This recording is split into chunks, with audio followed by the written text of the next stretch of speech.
The pregnant black woman watched her billionaire husband let his mistress kiss him at their rooftop charity gala, and she didn't throw her champagne. She didn't cause a scene. She didn't break down crying in front of 300 of the world's most powerful people. She smiled. With one text message and 4 quiet words, the 7 months pregnant woman turned that $10 million fundraiser into a federal crime scene. Zara felt the baby kick hard against her ribs as the ballroom went dead silent. The kiss was deliberate, slow, possessive, meant to shatter her dignity in front of tech billionaires, senators, A-list celebrities, and every person who mattered in their world. She noticed everything. The way his hand lingered on the mistress's lower back, protective and familiar. The $200,000 diamond bracelet catching the light on the woman's wrist.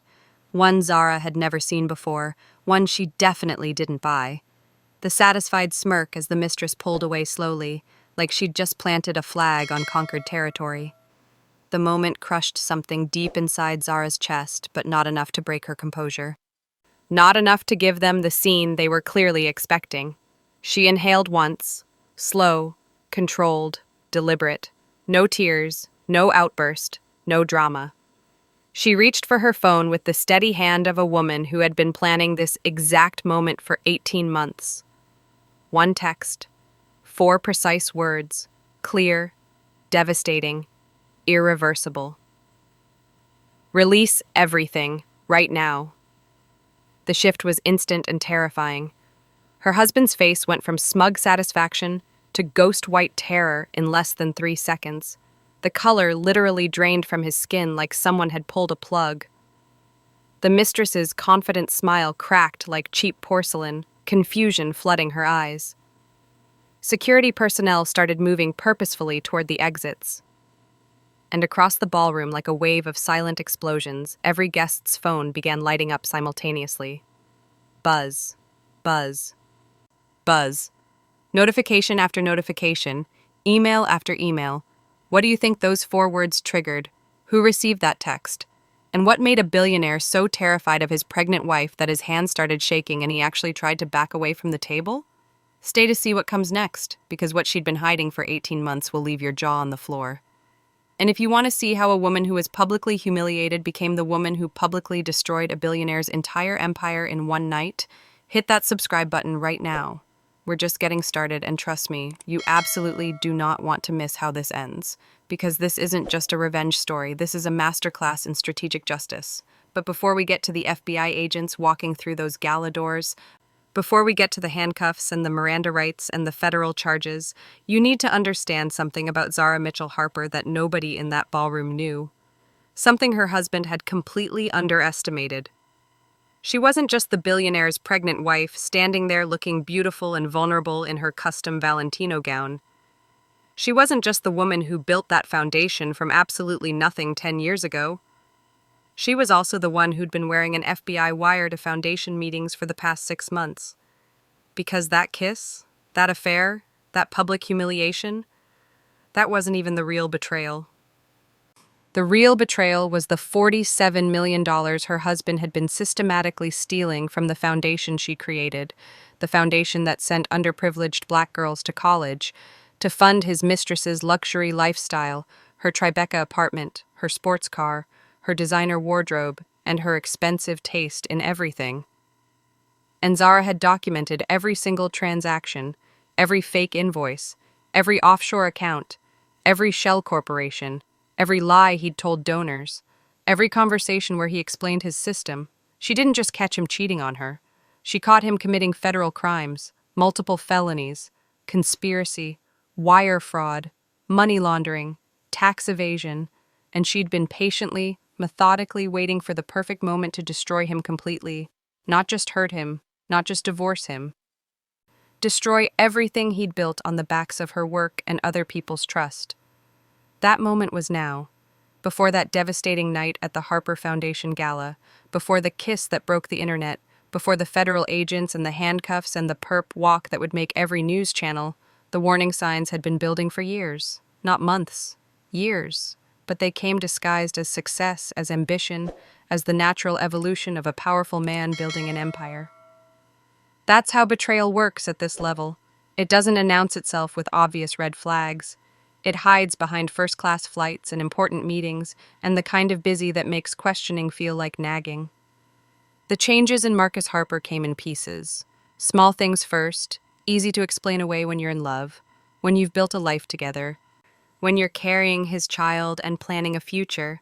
He started working late, then later, then overnight. Big deal closing, he'd text. Don't wait up.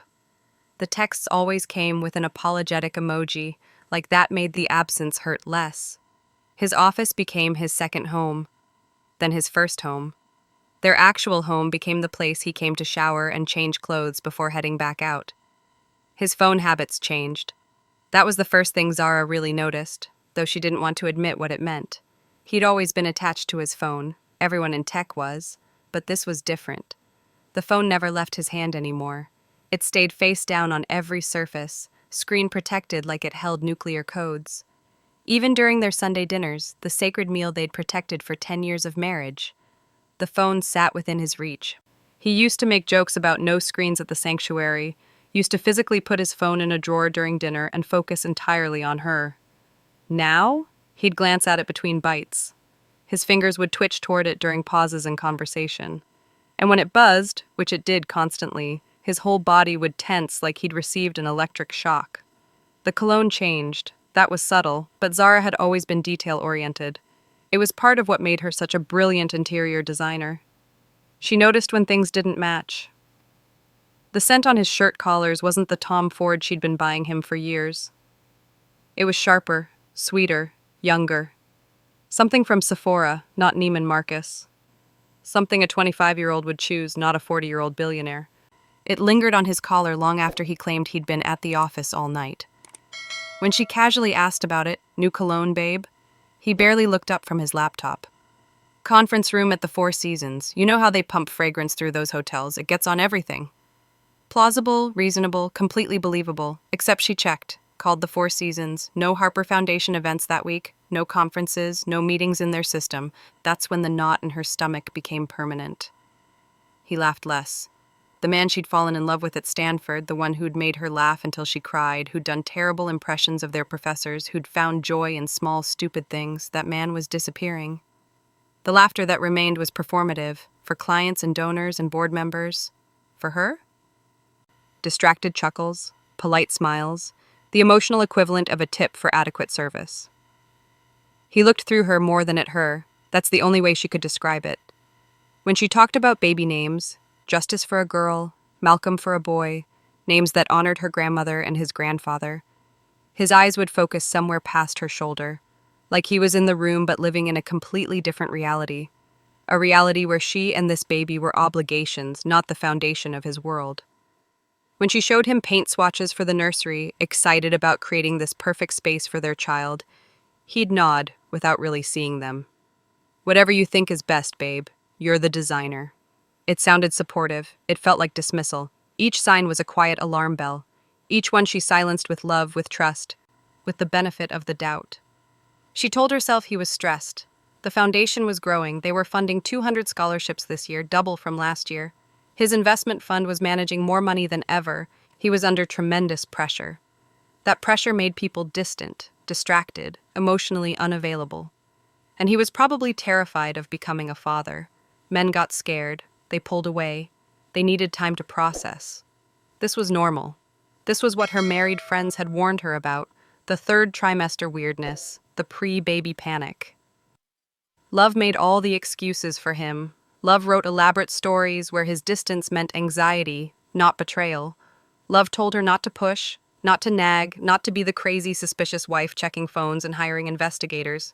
Love almost let her walk into that restaurant completely blind, totally unprepared, emotionally devastated. Almost. Because underneath the love, underneath the excuses, underneath the desire to believe in the man she'd married, a different voice was getting louder. Her grandmother's voice. The woman who'd raised her after her parents died, who'd taught her that hope was beautiful, but preparation was survival. Never let a man make you financially dependent, baby girl, her grandmother had said over and over, like a prayer or a warning or both. Keep your own money, keep your own credit, keep your own records, not because you don't trust him, because you trust yourself enough to be ready if that trust gets broken. So while Zara was silencing alarms and writing excuses, she was also doing something else. She was preparing. It started small, almost unconsciously. A second bank account at a different bank, opened quietly online during a prenatal appointment. Just a safety net, she told herself. Somewhere to keep her design business income separate. Professional financial management, nothing suspicious. Then came the folder on her laptop, labeled with something harmless. Fall 2023 projects, filled with PDFs she definitely wasn't supposed to have. Copies of wire transfers from the foundation, emails between Marcus and the foundation's CFO that seemed off, contracts for vendors she'd never heard of, billing amounts that seemed absurdly high for basic services. She told herself she was being paranoid, that there were reasonable explanations, that successful nonprofits had complex finances she didn't understand, but she kept copying files anyway. Kept taking screenshots, kept documenting dates and amounts and patterns that bothered her gut even when her heart told her to stop. At night, when he rolled away from her in their California king bed, when his back became a wall between them, she'd stare at the ceiling and argue with herself. One voice said she was crazy, jealous, hormonal, letting pregnancy anxiety turn her into someone she didn't recognize. Another voice, quieter but more insistent, whispered that she was simply paying attention. That noticing wasn't paranoia, that preparation wasn't betrayal. She thought about the twins growing inside her, 2 little lives completely dependent on her choices right now. 2 children who would be tied to whatever man Marcus was becoming, whatever truth was hiding behind his increasing distance. She couldn't afford to be wrong about this, but she also couldn't afford to be unprepared if she was right. So she took a step she never imagined taking. She booked a consultation with a lawyer, one whose name she'd gotten from a friend going through a divorce. She called it estate planning for the baby. She met with the lawyer in a coffee shop 40 minutes from their neighborhood, paid cash, used her maiden name for the appointment. The lawyer, a sharp woman in her 50s named Patricia Kane, listened to Zara's hypothetical situation with knowing eyes. "You're not here for estate planning," Patricia said gently. "You're here because you feel something's wrong and you want to protect yourself. That's smart, not suspicious. So let's talk about what real protection looks like." Patricia told her what documents to secure, what accounts to separate, what transactions to document, how to build a paper trail that would protect her interests if the marriage imploded, how to position herself legally so she wouldn't be left with nothing if everything fell apart. "I'm not saying your husband is definitely cheating or stealing," Patricia said. "I'm saying that if he is, you want to be the woman who saw it coming, not the woman who got blindsided. There's no shame in preparation. There's only shame in willful ignorance." Zara left that meeting with a checklist, a plan, a sense that she wasn't crazy for trusting her instincts. She met with a forensic accountant next, calling it Foundation Oversight Consultation. The accountant, a detail-obsessed man named Glenn Morrison, agreed to quietly review the foundation's books as a friendly audit. He found irregularities immediately, patterns that concerned him, vendors that didn't seem to exist outside of invoices, transfers that didn't match approved budgets. "I'm not saying there's definitely fraud here," Glenn said carefully, "but I'm saying someone should be asking harder questions about where this money is actually going." Zara felt sick, but she also felt vindicated. She wasn't imagining things. The numbers didn't lie. Then came the hardest step, the one that felt like crossing a line from concerned wife to something else entirely. She hired a private investigator.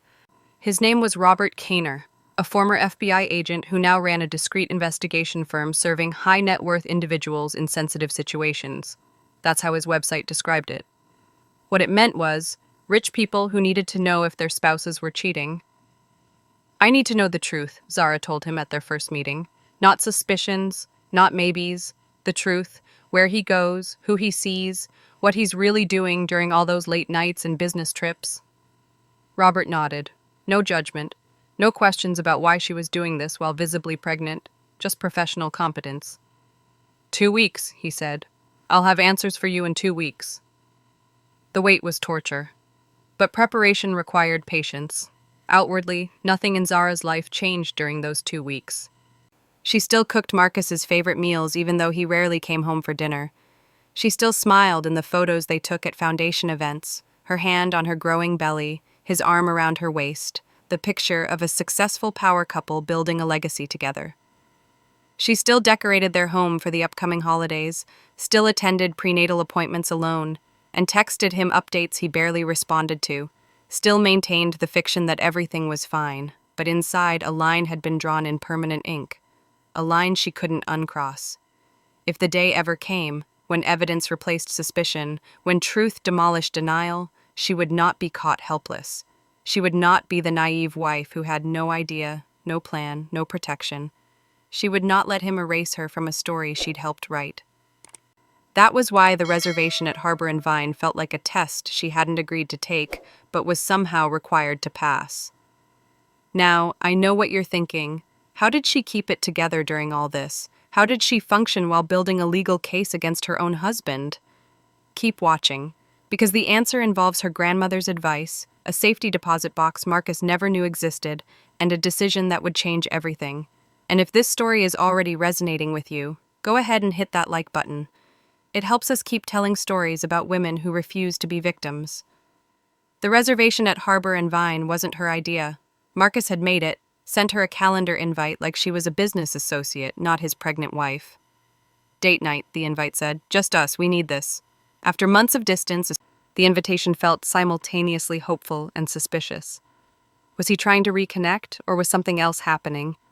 Harbor and Vine held sacred significance for them. It was where they'd had their first real date 15 years ago, when they were broke Stanford students sharing one entree and splitting a dessert because that's all they could afford.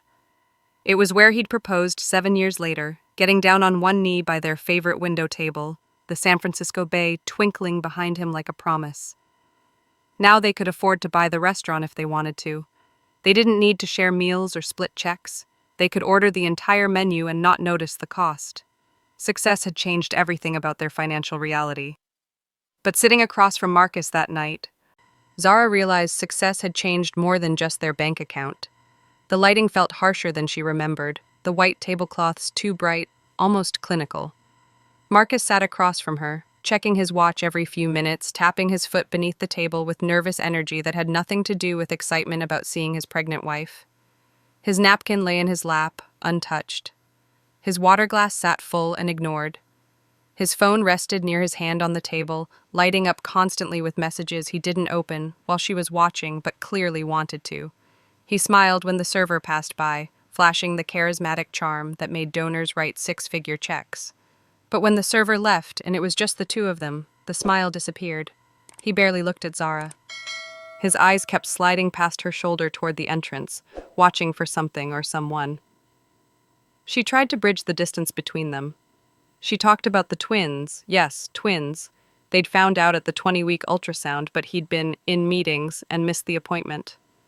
She told him about how one baby kicked harder on the left side, how the doctor said everything looked perfect, how she'd been thinking about cribs and the nursery layout and whether they should do a jungle theme or keep it simple and elegant. He nodded at the right times, made appropriate sounds of interest. "That's great, babe. Yeah, sounds good." But his eyes never quite focused on her. His attention was somewhere else entirely. Each glance toward the entrance was another crack in the story she'd been clinging to for months. Each distracted nod was proof that whatever was pulling him away from their marriage was stronger than the babies growing inside her. By the time the server poured their water and started explaining the chef's specials, Zara knew with absolute certainty that something was coming. Something that would force her to choose between the comfort of denial and the pain of truth. She just didn't know how brutal it would be. The answer walked in wearing heels that clicked loudly enough to announce her before anyone saw her face.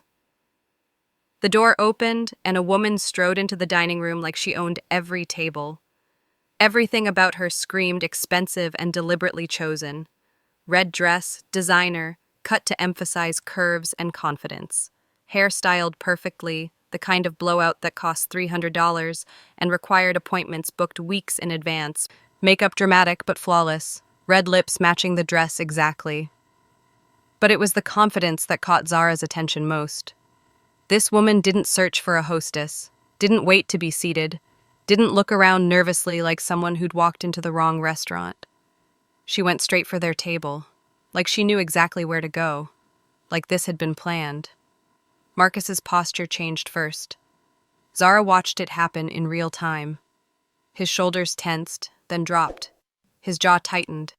His eyes lit up with recognition, not surprise, recognition, and something else, something that looked like anticipation mixed with dread. Zara followed his gaze and watched the woman close the distance between the entrance and their table, step by deliberate step, like an actress hitting her mark in a play. The woman stopped beside Marcus. Close. Too close. Close enough that her perfume, that same young, sharp scent that had been clinging to his clothes, flooded the space between them. There was no greeting. No "excuse me" or "sorry to interrupt," or any of the social niceties that strangers use when approaching a couple at dinner. No acknowledgement of Zara at all, actually, like the obviously pregnant woman sitting right there simply didn't exist or didn't matter. The woman simply reached down, took Marcus's face in both hands, tilted his chin up toward her, and kissed him. Not a quick peck, not an accident, a real kiss, slow, deep, possessive. The kind of kiss that tells a story about history and intimacy and ownership, a claim, not a mistake. Time did that thing it does in moments of trauma. It fractured. Everything happened simultaneously and in slow motion. Zara registered every detail with painful clarity. The way Marcus's eyes fluttered closed. The way he didn't pull away, didn't protest, didn't even seem surprised. The way his hand came up, not to push her away, but to rest on her hip. Familiar, comfortable, like this was something they'd done many times before. Around them, the restaurant seemed to hold its breath. Conversations died mid-sentence. Silverware froze over plates, heads turned, eyes widened. Phones came out of purses and pockets, cameras pointing, fingers swiping to video mode. Zara felt the twins both kick hard simultaneously, like they could feel their mother's heart shattering, like they were trying to kick their way out of a reality that had just become unbearable. Her pulse roared in her ears, a rushing sound that drowned out everything else. Her hands gripped the edge of the table, knuckles going white with pressure. Every muscle in her body tensed with the urge to react, to scream, to throw something, to give them the scene they clearly expected. But Zara's grandmother had taught her something important about power. Real power isn't loud. Real power is controlled. Real power is refusing to give people the reaction they expect. So she sat perfectly still. She didn't gasp, didn't cry out, didn't cause a scene. She felt 150 pairs of eyes watching her, waiting for the black woman breakdown they'd already scripted in their minds. The rage, the tears, the dramatic confrontation, the Jerry Springer moment they could record and share and turn into entertainment.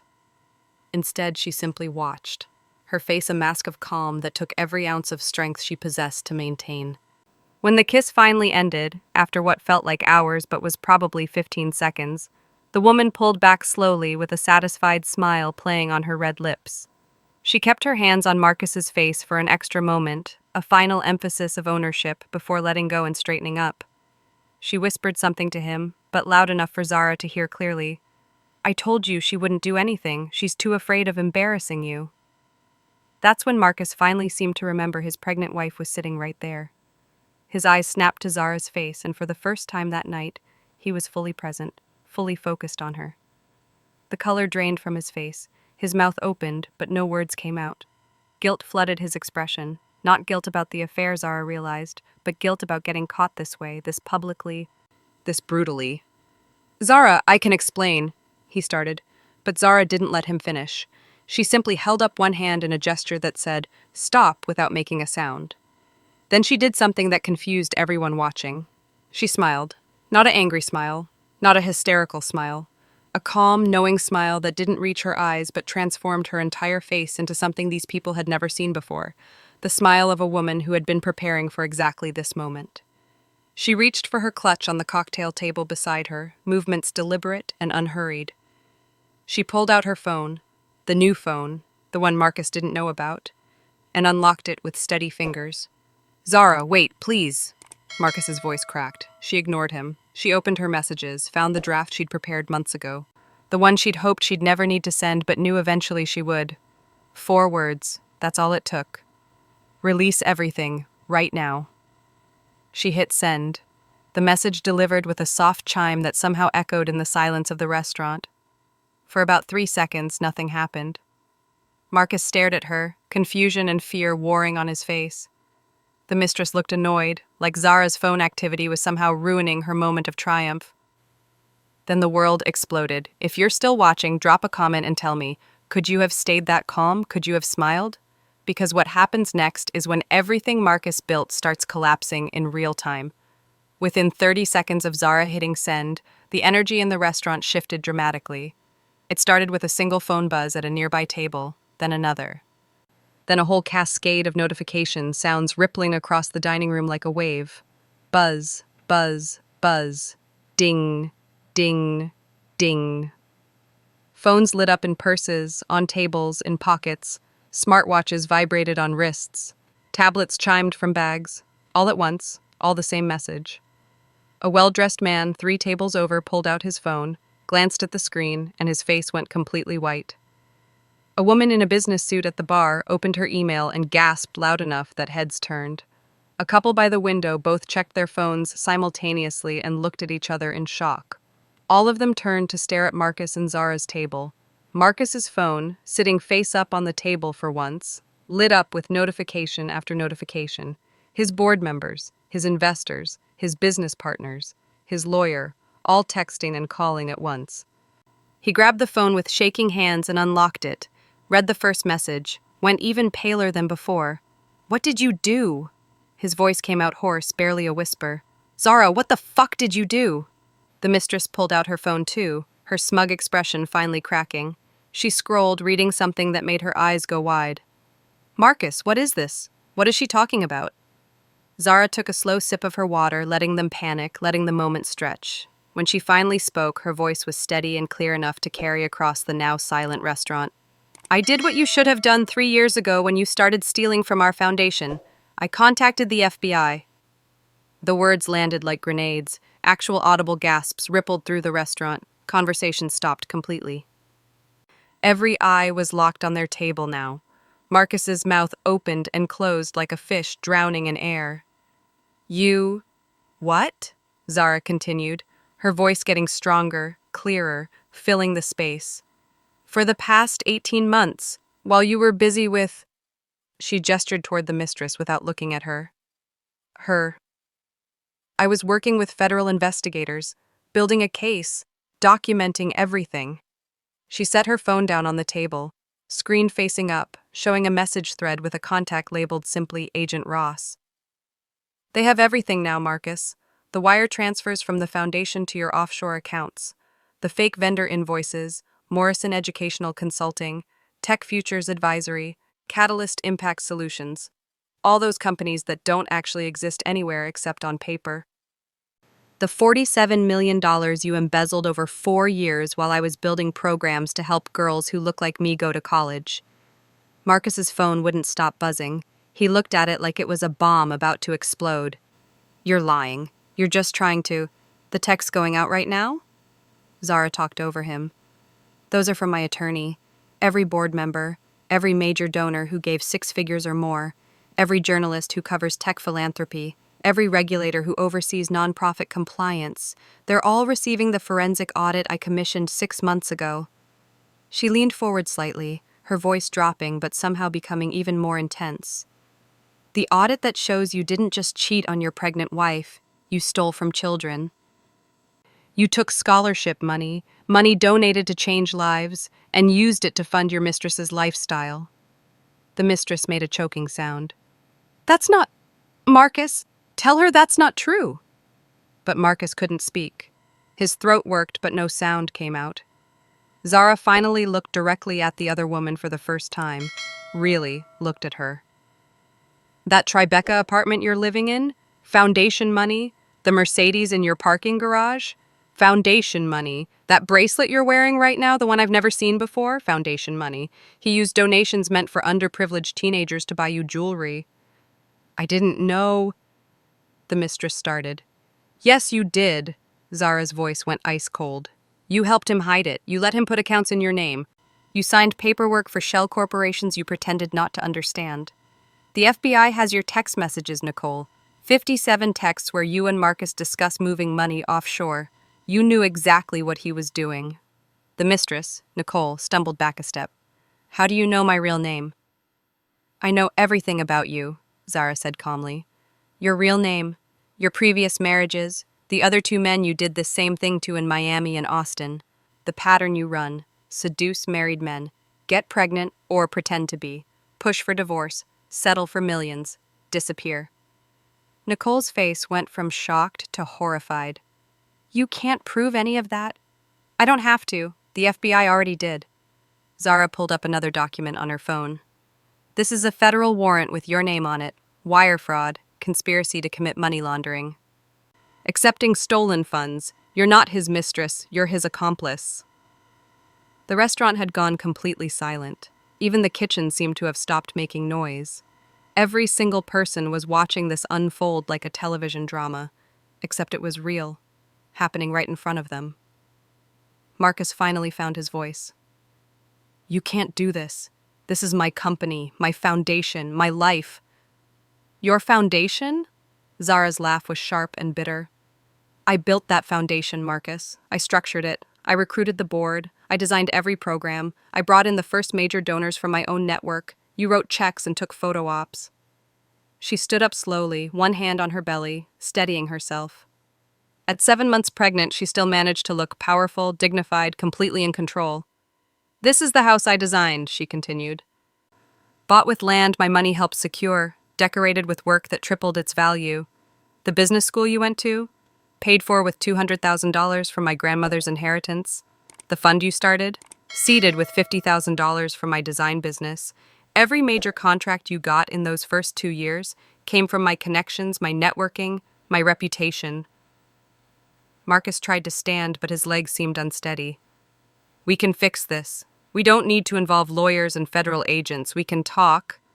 You brought them into it when you planned to use the court against me, Zara cut him off. I found the emails, Marcus. The drafts to your lawyer about divorce strategy. How you were going to wait until after I gave birth because it would be easier to paint a new mother as unstable and emotional in custody proceedings. How you were going to use the prenup to leave me with nothing while you ran off with her. She pulled out a folder from her bag, an actual physical folder, prepared and waiting for this moment. She dropped it on the table in front of him. That prenup you're counting on? The one you think protects you? It's invalid. The witness signatures were forged. The notary stamp is fraudulent. I had it examined by 3 different legal experts. It won't hold up in any court. Marcus grabbed the folder with shaking hands, flipping through pages that confirmed exactly what she said. His face went from white to gray. Which means everything acquired during our marriage is community property, Zara continued. And because my money funded your education and business, because I can prove my financial contributions to everything you own, I'm entitled to significantly more than half. She picked up her clutch, smoothed her dress over her belly one more time, and looked down at the man she'd loved for 15 years. I hope it was worth it, Marcus. I really do, because you just lost everything. She turned to leave, taking 2 steps toward the exit before pausing. She looked back over her shoulder, not at Marcus, but at Nicole. Oh, and Nicole? Or is it Natasha today? Whatever you're calling yourself, you should know that the baby you keep telling him you're pregnant with? The FBI subpoenaed your medical records. You had a full hysterectomy 7 years ago. You can't have children. You never could. Nicole's face went from white to red to white again. That's a HIPAA violation. It's not when you're under federal investigation for fraud, Zara said calmly. Every pregnancy you've claimed with every married man you've targeted? All fake? The ultrasounds? Downloaded from Google? The doctor's bills Marcus paid? Fraudulent receipts? You've been running a con, and this time you picked the wrong wife. With that, Zara walked out of the restaurant, her head high, her shoulders back, her hand protectively on her belly. Behind her, she left chaos. Marcus collapsed into his chair, his head in his hands. Nicole stood frozen, her entire persona crumbling in real time. And every single person in that restaurant had their phone out, recording, photographing, texting, posting. By the time Zara reached her car, the video was already going viral. Now you're starting to see why Zara smiled, right? She wasn't just prepared, she was 10 steps ahead the entire time. And wait until you hear what happened when she got home, because the mistress and Marcus had no idea the FBI was already in position. If you're loving this, smash that like button and drop a comment. What's the most savage part so far? The restaurant wasn't the end game, it was barely the opening move. What Marcus and Nicole didn't know, what they couldn't have known because Zara had been so incredibly careful, was that the real trap had been set for later that same week. The annual Harper Foundation Gala, the crown jewel of their social calendar, the event that raised $10 million every year, the night when tech billionaires, politicians, celebrities, and Silicon Valley's most powerful people gathered to celebrate philanthropy and take photos that would appear in Forbes and TechCrunch and the Wall Street Journal. The event that Zara had founded 10 years ago. The event that Marcus had slowly taken over, putting his name first, taking credit for her vision, positioning himself as the philanthropic billionaire while she played the role of supportive wife and co-founder. This year, the gala was scheduled for 5 days after the restaurant incident. The timing was perfect, intentional. After the restaurant, Marcus had tried to do damage control. His PR team went into overdrive. He released a statement calling the restaurant incident a misunderstanding and promising to address questions about foundation finances through appropriate channels. His lawyers sent Zara cease and desist letters, threatening legal action if she continued to make false and defamatory statements. But the video had already been seen by millions of people, says. A woman at the restaurant had live-streamed part of the confrontation. The clip was everywhere. Twitter, Instagram, TikTok, YouTube. #Billionaire scandal was trending. Think pieces were being written. Other tech founders were quietly distancing themselves. And Marcus still thought he could salvage the situation by putting on a good show at the gala. He actually believed that appearing at the foundation's biggest event, surrounded by supporters, would somehow prove that Zara was lying, that she was a scorned wife making false accusations, that everything was fine. He had no idea what Zara had actually set in motion. The gala took place at the Fairmont Hotel's rooftop ballroom, the most prestigious venue in San Francisco, with floor-to-ceiling windows showcasing a panoramic view of the city lights and the bay. 300 guests in formal wear, $1,000 a plate, open bar with top-shelf everything, a 5-course meal prepared by a Michelin star chef. Marcus arrived with his mother. He'd actually brought his mother as his date after Nicole had been advised by her attorney not to attend. He worked the room like a politician, shaking hands, taking photos, laughing at jokes, playing the role of the confident philanthropist who had nothing to hide. Zara arrived alone, 30 minutes after the event started. She'd planned that too. The dramatic entrance, every head turned when she walked through the doors. She wore a custom emerald green gown that accommodated her 7-month pregnant belly while still managing to look absolutely stunning. Her grandmother's diamond necklace at her throat, the real one, worth more than most people's houses. Hair swept up in an elegant style that showed the strength in her jawline. Makeup flawless. She looked like power and grace and quiet fury all wrapped in silk. The whispers started immediately. People knew. Everyone who'd seen the video knew. And everyone who hadn't seen the video was being quickly filled in by the people who had. Marcus saw her enter. His confident smile faltered. He excused himself from the group of donors he'd been charming and started moving toward her. Zara walked straight to their usual table, the one reserved for foundation leadership, and sat down. She didn't acknowledge Marcus. She pulled out her phone, checked something, and smiled slightly. Marcus reached her table. "Zara, we need to talk. You can't keep doing this." "You're going to destroy everything we built." "Everything I built," she corrected, not looking up from her phone. "You're just the one who stole from it." "Please," he lowered his voice, glancing around at the people watching. "Not here, not tonight. This is our gala." "My gala," Zara interrupted. "I started this, I built this. You just signed the checks and smiled for cameras." Before Marcus could respond, the room's energy shifted again. That collective intake of breath that happens when something unexpected occurs. The ballroom doors opened and 6 people walked in. They weren't dressed for a gala. They wore dark suits and carried leather portfolios. They moved with purpose, scanning the room with professional eyes. FBI. Marcus saw them and froze. The color drained from his face so quickly, he looked like he might faint. The lead agent, a woman in her 40s with sharp eyes and a no-nonsense expression, walked directly to Zara's table. She didn't look at Marcus. She looked at Zara. "Mrs. Harper," she said formally, "we're ready to proceed." Zara nodded and stood up, graceful despite her pregnant belly. She looked at Marcus for the first time since she'd arrived. "Marcus Andrew Harper," Agent Ross said, turning to face him.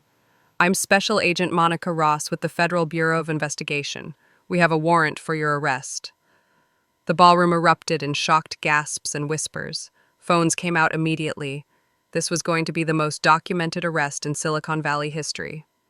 "You're being charged with wire fraud, money laundering, embezzlement, and conspiracy to commit tax evasion," Agent Ross continued, pulling out handcuffs. "You have the right to remain silent. Anything you say can and will be used against you in a court of law." She continued reading the Miranda rights while Marcus just stood there, frozen in shock. His mother screamed from across the room. Guests backed away like he had suddenly become contagious. But Agent Ross wasn't finished. "We also have questions for Ms. Nicole Patterson, also known as Natasha Volkov, also known as Nicole Ramos." Every head turned toward the entrance. Nicole had shown up after all. She'd been lurking near the bar, trying to stay unnoticed, probably hoping to meet Marcus privately after the event. Now she was trying to back toward the exit, but two more agents blocked her path. "Ms. Patterson, we need you to come with us to answer questions about your role in fraudulent financial activities and your acceptance of stolen funds." "I didn't do anything," Nicole's voice went shrill. "I didn't know where the money came from." "We have your text messages," another agent said calmly. 57 texts where you and Mr. Harper discuss moving foundation money to offshore accounts. You knew exactly what you were doing." As agents handcuffed both Marcus and Nicole, Zara stood beside Agent Ross, calm and composed. She didn't smile, didn't gloat, just watched. A reporter who'd been covering the gala pushed forward. "Mrs. Harper, did you know about the affair?" Zara's voice carried across the now silent ballroom. "I knew about everything. The affair was just the appetizer. The embezzlement was the main course." "And this?"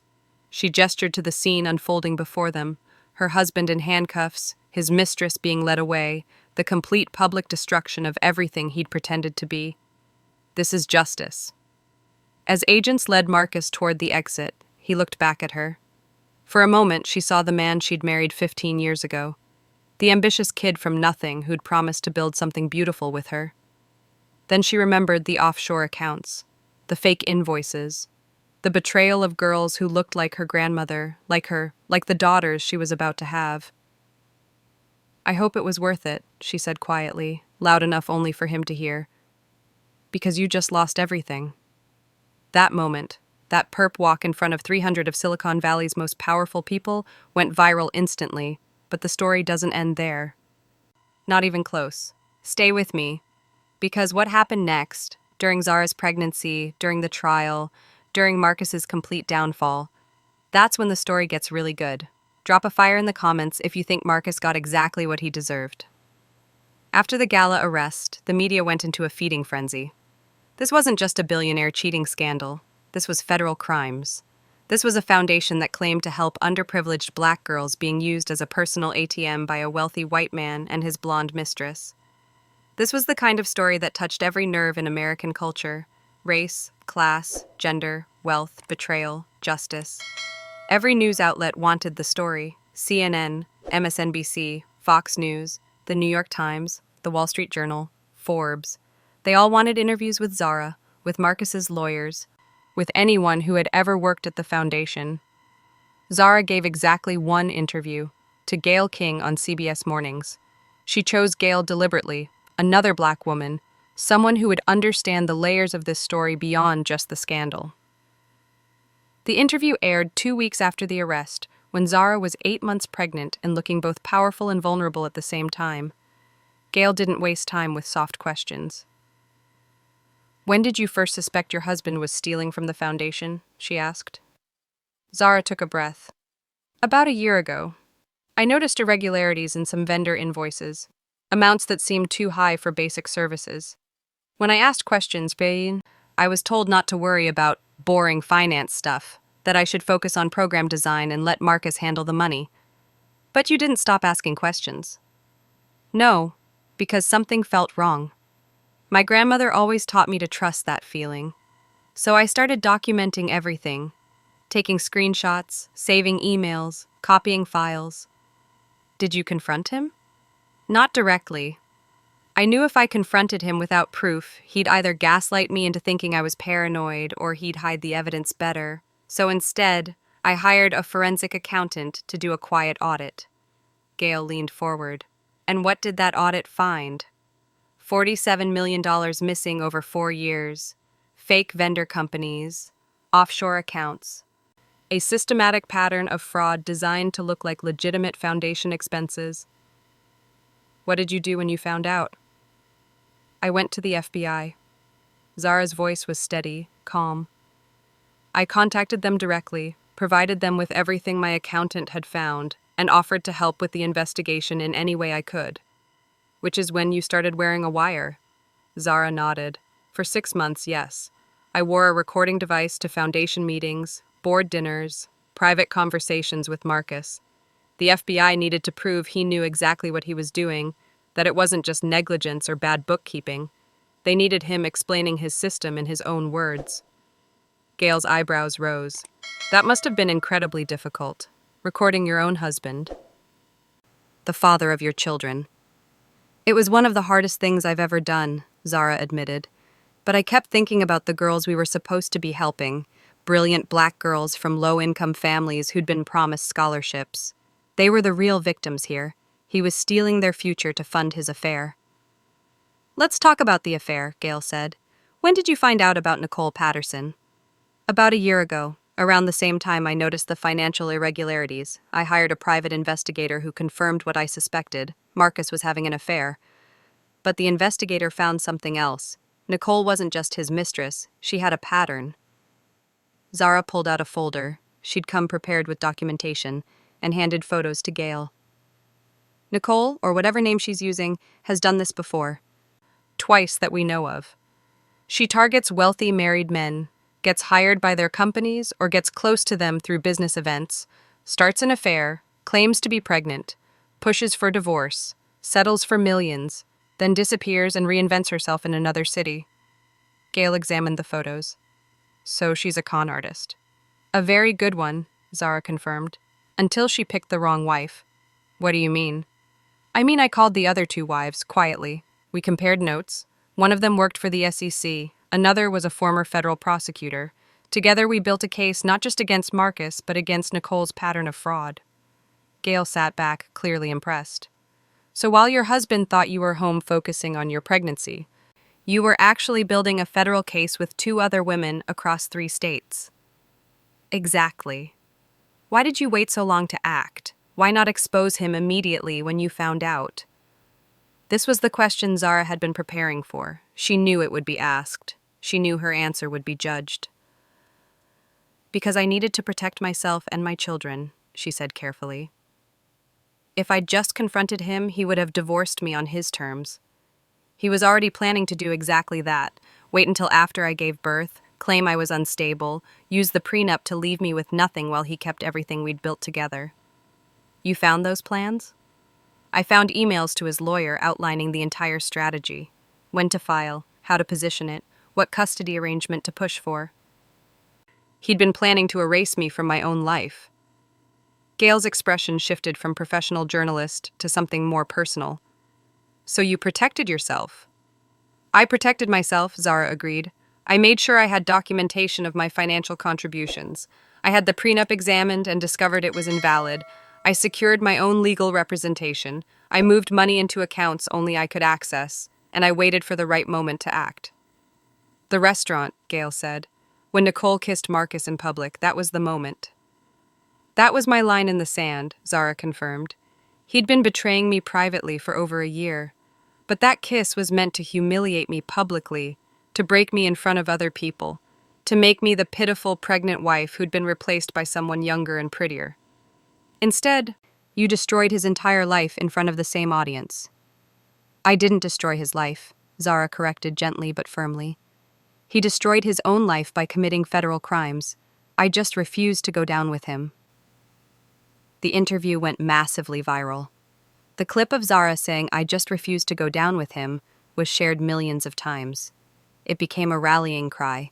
Women across the country, across the world, started using it as a hashtag. I refused to go down. Think pieces were written. Debates raged on Twitter. Was Zara a hero or was she too calculating? Should she have confronted Marcus privately or was public exposure justified? Was wearing a wire against your husband ethical or was it a necessary evil? But the overwhelming response, especially from women, especially from Black women, especially from women who'd been financially abused or betrayed or erased from their own stories, was support. Complete, unwavering support. Zara became a symbol, not of revenge, of strategic survival. Now, I need you to understand something important. This wasn't about revenge, this was about protection. Zara didn't wake up one day and decide to destroy her husband. She woke up one day and realized she needed to protect herself and her children from a man who'd already decided to destroy her. If you understand that difference, go ahead and hit that subscribe button. Because that's the lesson in this story. Preparation isn't paranoia, it's survival. The federal case against Marcus Harper moved faster than anyone expected. When you have recorded confessions, documented wire transfers, and a cooperating witness who wore a wire for 6 months, there's not much to argue about in court. Marcus's lawyers tried every strategy they could think of. They claimed Zara had illegally recorded him, denied because she'd worked with the FBI under proper legal supervision. They claimed the audit was flawed, denied after 3 independent forensic teams confirmed the findings. They tried to negotiate a plea deal, rejected because the prosecution had such an airtight case they saw no reason to compromise. 3 months after the arrest, facing overwhelming evidence and the very real possibility of 25 years in federal prison, Marcus Harper pled guilty. Guilty to wire fraud, guilty to money laundering, guilty to embezzlement, guilty to tax evasion. In exchange for the guilty plea and agreement to make full restitution, the prosecution recommended 15 years instead of 25. The sentencing hearing was packed. Media, victims, because that's what the scholarship recipients who'd lost funding were, victims, board members, donors, and Zara, 8.5 months pregnant, sitting in the front row with her lawyer on one side and her best friend Rayleigh on the other. Marcus stood before the judge looking nothing like the confident billionaire who'd posed for magazine covers. He'd lost weight. His expensive suit hung on him. His face was gaunt. He looked like what he was, a man who'd lost everything. The judge was a Black woman in her 60s named Judge Constance Williams. She'd reviewed every document, listened to every recording, examined every piece of evidence. When it was time for her to speak, she didn't hold back. "Mr. Harper," she began, "I've been a federal judge for 22 years.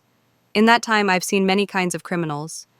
But what you did represents a particular kind of betrayal that I find especially egregious." Marcus kept his eyes down. "You took money donated by people who wanted to help underprivileged children, specifically Black girls from low-income families, and you stole it. You stole it to fund an affair. You stole it to maintain a lifestyle that apparently $1 billion net worth wasn't enough to support. You stole it from children who reminded you of the woman you married, while betraying that woman in the worst possible ways." Judge Williams shuffled papers on her bench. "What makes this case particularly disturbing is the calculated nature of your fraud. This wasn't a momentary lapse in judgment. This wasn't a one-time mistake. This was a 4-year systematic operation to defraud charitable donors and deny opportunities to deserving young people." She looked directly at Marcus. "And then, when your wife discovered what you were doing, instead of confessing and making amends, you planned to divorce her in a way that would paint her as unstable, take her children, and leave her with nothing. All while she was pregnant with your twins." Marcus's lawyer touched his arm, but he didn't look up. "Mr. Harper, you are sentenced to 15 years in federal prison. You will pay full restitution of $47 million to the foundation. You will forfeit all assets obtained through criminal activity, which based on the forensic accounting is substantial. You will be barred from serving on any nonprofit board for life. And you will register as a financial fraudster, which will impact your ability to work in finance or manage other people's money ever again." Judge Williams paused. "I hope you use these 15 years to reflect on the fact that you had everything: a successful career, a loving wife, children on the way, the resources to do genuine good in the world, and you threw it all away for what? An affair, money you didn't even need, an ego that couldn't be satisfied?" She shook her head. "What a waste. Court is adjourned." The gavel came down. Marcus was led away in handcuffs. His mother was crying in the gallery. His former business partners refused to look at him. And Zara sat perfectly still, one hand on her belly, feeling the twins kick, feeling something heavy finally lift from her chest. Justice. Nicole Patterson's case took longer because she initially tried to fight the charges. She claimed she had no idea the money was stolen. She claimed Marcus had lied to her about everything. She claimed she was a victim too. Then the prosecution released the text messages. 57 texts where Nicole and Marcus explicitly discussed moving foundation money to offshore accounts. Texts where she suggested which shell corporations to use. Texts where she laughed about stupid donors who would never figure out where their money was really going. The texts destroyed any possibility of claiming ignorance. Nicole's lawyer advised her to take a plea deal. She refused. She wanted to go to trial. She was convinced a jury would sympathize with her. Young woman manipulated by powerful older man. The trial lasted 3 weeks. The jury deliberated for 4 hours, guilty on all counts. But before sentencing, immigration officials discovered something else. Nicole wasn't in the country legally.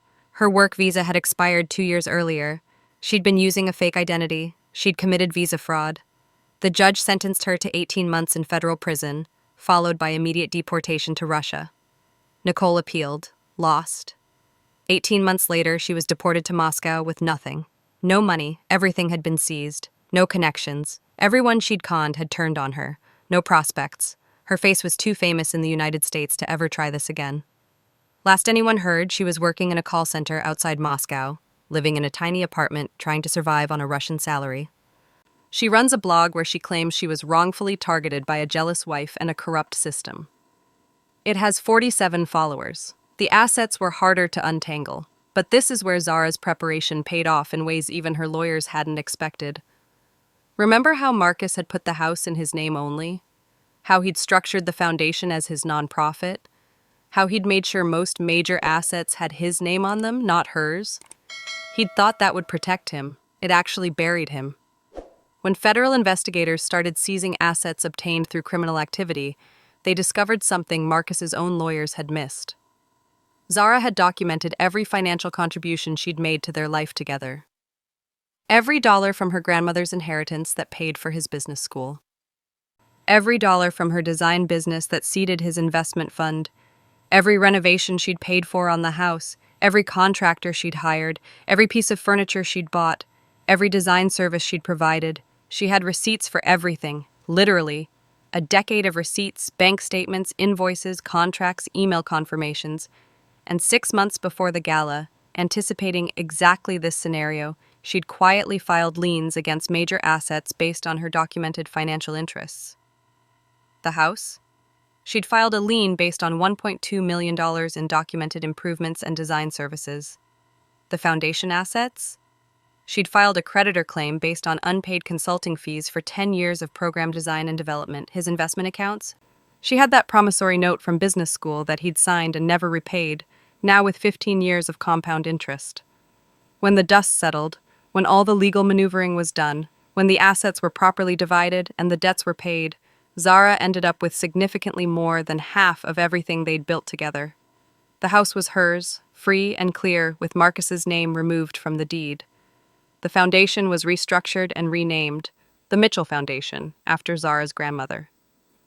The investment fund was dissolved, with assets distributed to pay restitution and legal fees, and Zara received a settlement payment that left her financially independent for life. Marcus went to prison a billionaire and came out owing millions in restitution debt. His net worth went negative. Zara went into the trial as a betrayed wife and came out as a wealthy woman who'd protected her interests and her children's future. This is what strategic preparation looks like. This is what refusing to be erased looks like. Comment below if you're starting to understand why she kept receipts for everything. 3 weeks after Marcus's sentencing, Zara went into labor. It was 2 a.m. on a Tuesday morning. She woke up to contractions that took her breath away. Strong, regular, undeniable. She didn't call Marcus. He was in federal custody at FCI Lompoc, beginning a 15-year sentence. She didn't call her mother-in-law, who'd made it clear she blamed Zara for destroying her son's life. She called Relay. Her best friend answered on the first ring, already awake like she'd been waiting for this call. "It's time?" Relay asked. It's time. Relay was at Zara's house in 20 minutes. They drove to the hospital together, Relay holding Zara's hand during contractions, coaching her breathing, making bad jokes to distract her from the pain. At the hospital, Zara's mother flew in from Chicago. Her grandmother's best friend, a woman Zara called Auntie Sharon, came too. The hospital room filled with black women who loved her, who'd supported her through everything, who would help raise these babies with the kind of village every mother needs. Labor was long. 15 hours of contractions, breathing, pushing, pain that rewrote Zara's understanding of what her body could endure. But when the first baby cried, that sharp, indignant wail of new life hitting air, something in Zara broke open in the best possible way. "It's a girl," the doctor announced, placing the tiny, warm body on Zara's chest.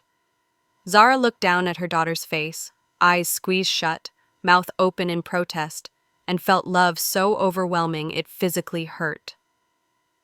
10 minutes later, the second baby came. Another girl, smaller, quieter, but just as perfect. "Twins girls," the nurse said, placing the second baby on Zara's chest next to her sister. Zara looked at both her daughters. Two little lives that had been inside her through the worst period of her life, through betrayal and federal investigations and court hearings and a marriage falling apart, and made a decision. These girls would never question whether their mother chose them. They would never wonder if she'd stayed in a bad situation for the kids. They would never grow up thinking women had to tolerate betrayal and theft and disrespect for the sake of keeping a family together. They would grow up knowing their mother fought for justice, for herself, for them, for other women and girls who needed to see that fighting back was possible.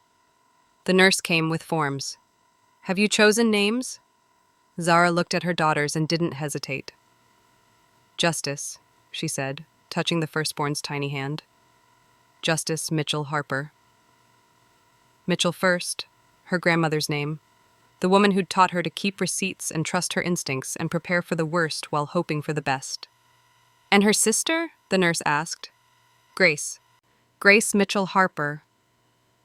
Because after all the strategy and planning and federal cases, Grace was what Zara wanted to remember. Not revenge, not bitterness. Grace. The grace to know when to walk away. The grace to protect yourself without becoming cruel. The grace to build something beautiful from the ruins. The nurse wrote down both names and smiled. Beautiful choices. Later, when Zara was alone with her daughters, both sleeping in her arms, warm and peaceful and perfect, she whispered to them.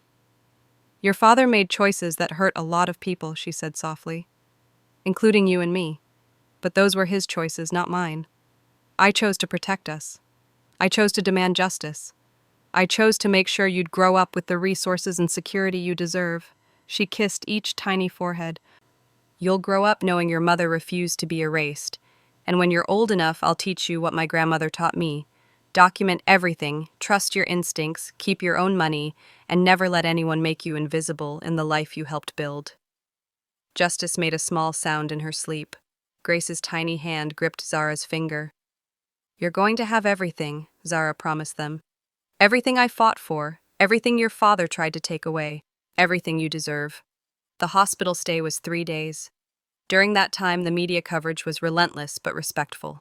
Photos of Zara leaving the hospital with her twins went viral, not because of the scandal anymore, but because of what she represented: survival, strategy, strength. The photo that circulated the most showed Zara in the wheelchair the hospital required, holding both babies, with Relay and her mother on either side. Zara was looking down at her daughters with an expression of complete peace. The caption that went with most shares: "The woman who refused to be broken."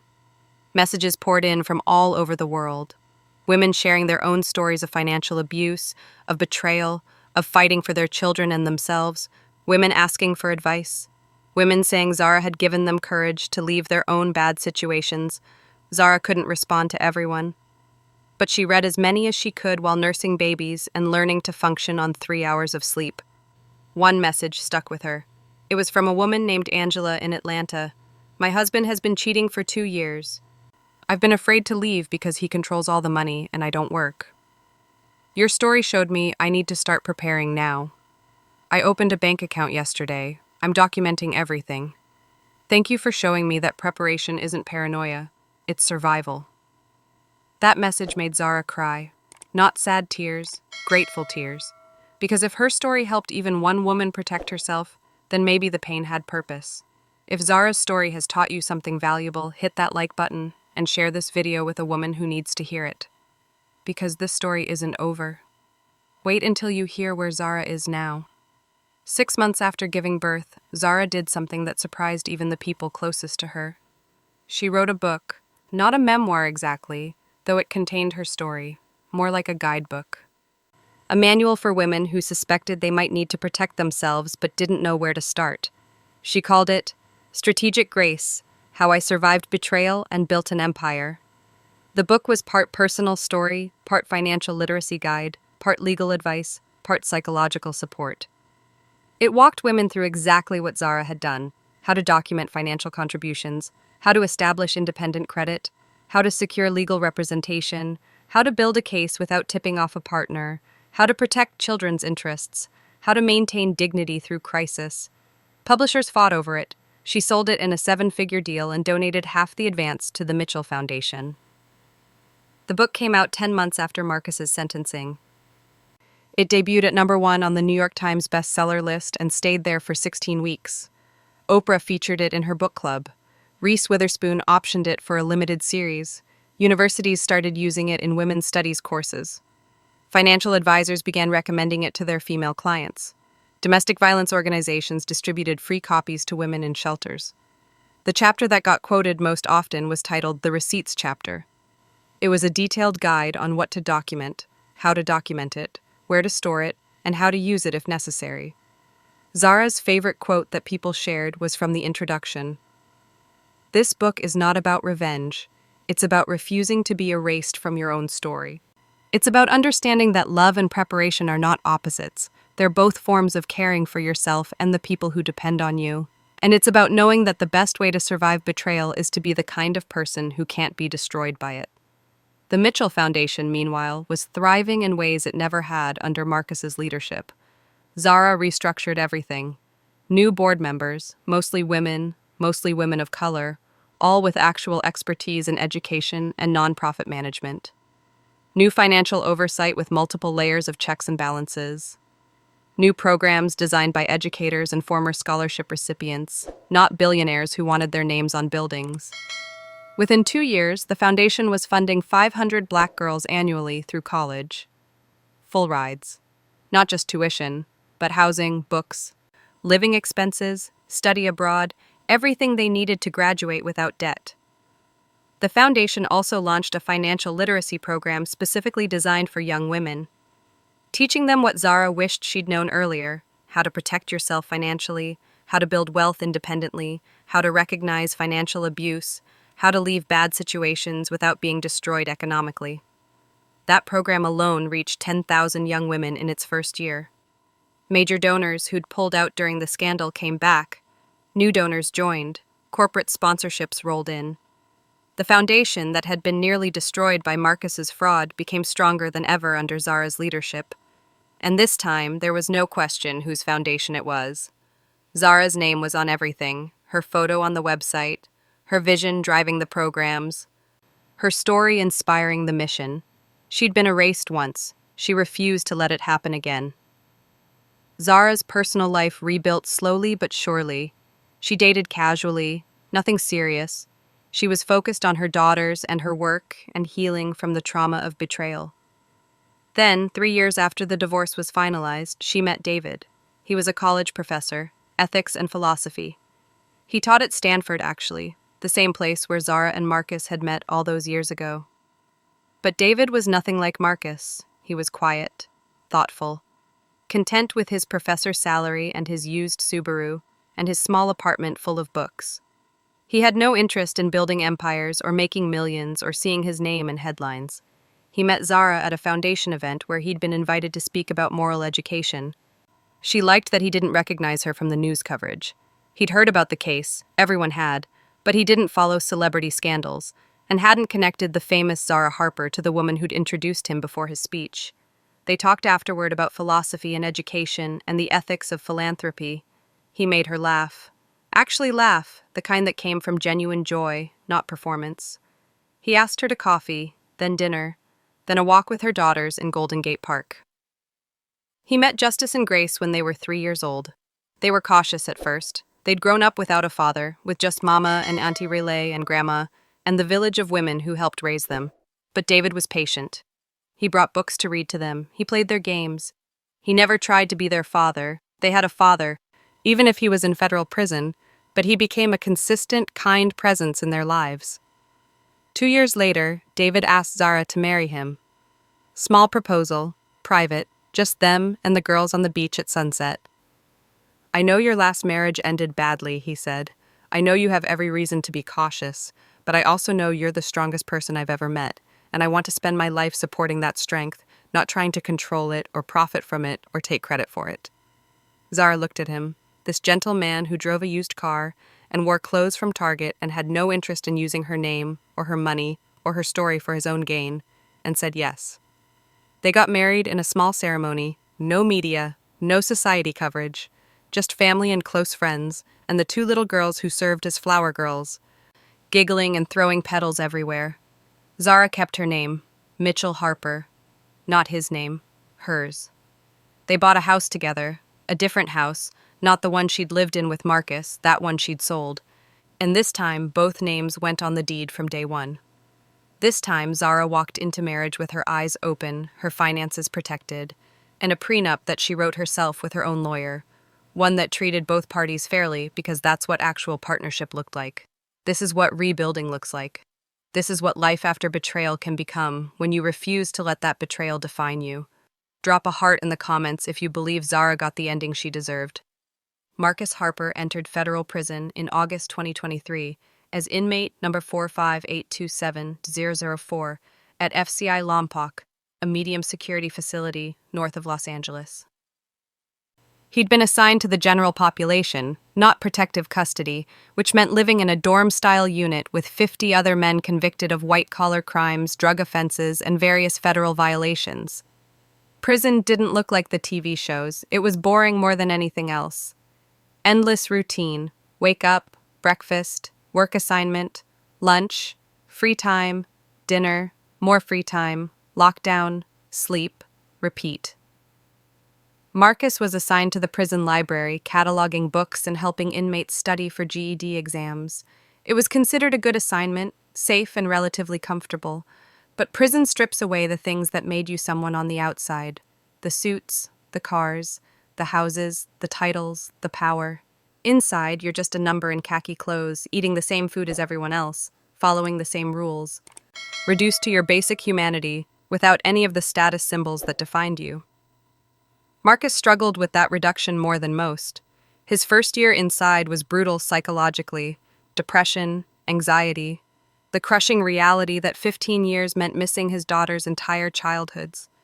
They'd be 18 when he got out, adults, strangers. He wrote letters to Zara, dozens of them, begging for forgiveness, asking to see the girls, promising he'd changed, apologizing for everything. Zara never responded to a single letter, not one.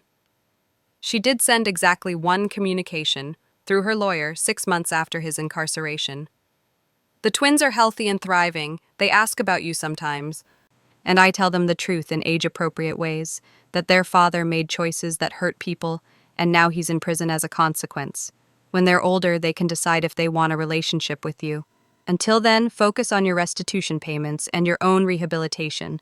We are moving forward without you." That letter broke something in Marcus that hadn't been broken by the trial or the sentencing or the prison gates closing behind him. The realization that he'd lost her completely, that she wasn't coming back, that there would be no reconciliation, no redemption arc where she forgave him and they rebuilt. She'd moved on, not just emotionally, but practically, legally, financially.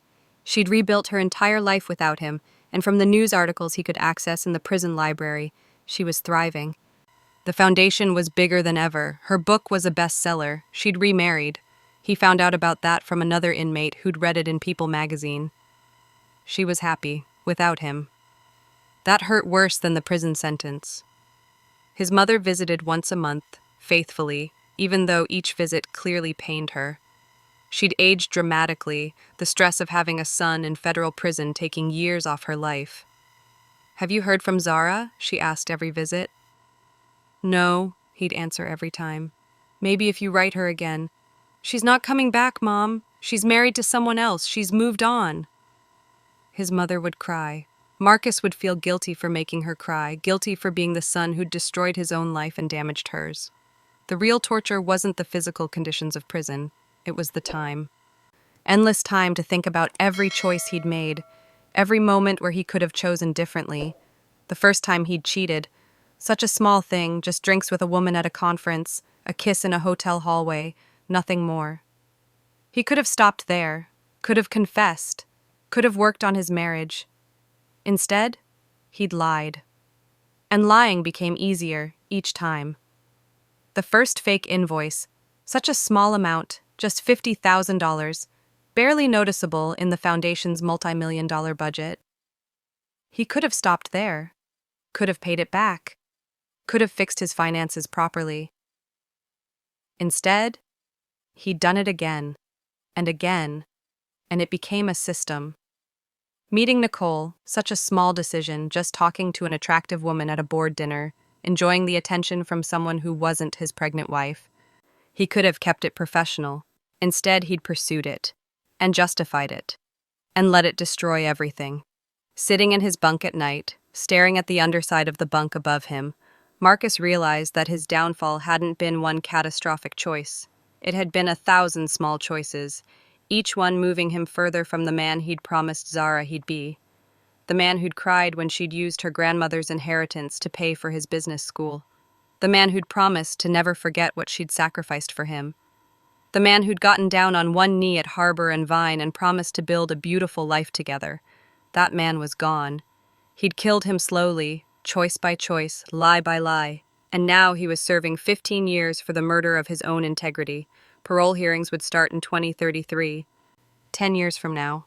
Marcus would be 50 years old. His daughters would be teenagers. If he behaved well, made his restitution payments, showed genuine rehabilitation, he might get out after 12 years instead of 15. But even if he did, even if he got released early, then what? He'd be a middle-aged man with no career, no reputation, no money, no connections. A registered financial fraudster unable to work in his field. An ex-husband whose ex-wife had become famous for exposing his crimes. A father whose children had grown up without him. He'd have to rebuild from nothing. At 50. With a federal conviction on his record. It was the future he'd earned. The consequence of every choice he'd made. And unlike the trial, unlike the investigation, unlike every other phase of this nightmare, there was no one else to blame. No lawyers to hire, no PR team to spin it, no way to minimize or explain away or redirect responsibility. Just him, his choices, his consequences. 15 years to think about that. This is what happens when you throw everything away for momentary satisfaction, when you choose ego over integrity, when you betray the people who built you up. Marcus had everything, and he destroyed it himself. 7 years later. Marcus Harper sits in his cell at FCI Lompoc, inmate number 45827-004. 8 more years to go. He writes letters to Zara every month. She's never answered a single one. His daughters are 7 now. They don't know him. They call another man Daddy. Nicole Patterson was deported to Russia after her prison sentence. She works in a Moscow call center for $400 a month. The apartment, the car, the jewelry, all gone. She has a blog where she claims she was wrongly accused. It has 47 followers. The Mitchell Foundation, renamed after Zara's grandmother, now funds 500 black girls through college every year. Since Zara took full control, they've awarded $150 million in scholarships. The foundation Marcus nearly destroyed is now stronger than it ever was under his leadership.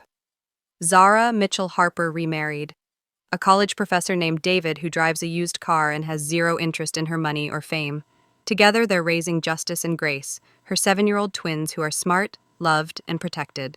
Her book, Strategic Grace, sold 2 million copies. Her net worth is $24 million. She built it all herself, with integrity, without stealing from anyone. Last month, a scholarship recipient approached her at the annual gala. A girl from Chicago studying computer science at MIT. "Mrs. Harper, the girl said, crying. My mom read your book. She documented everything. She left my dad. We're safe now. You didn't just save my education, you saved my family. Zara hugged her and thought about that night at the restaurant. The kiss, the humiliation, the moment she could have broken but chose to fight instead. She'd sent 4 words. Release everything, right now. And everything Marcus built collapsed in real time. He thought the prenup would protect him. It didn't. He thought she'd never find out about the embezzlement. She did.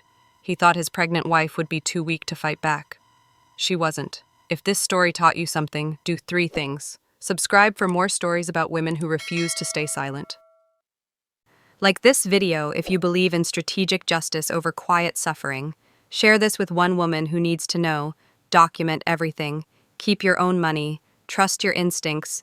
Never let anyone erase you. Because Zara didn't just survive betrayal. She transformed it into a legacy. Marcus lost everything. Nicole lost everything. Zara gained everything. Her freedom, her power, her peace.